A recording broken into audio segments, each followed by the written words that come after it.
हमरे घर का तो नगर गुजरात लागे और कि हमरे नाची मुझा डोरी एक समय की बात जय दिन में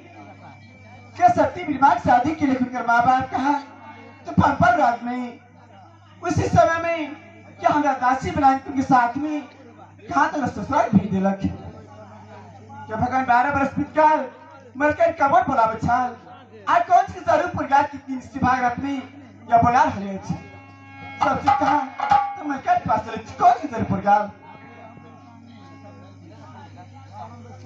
अब झुकी परी ये नामुआ हो करवाई आगे मलकर चले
भैया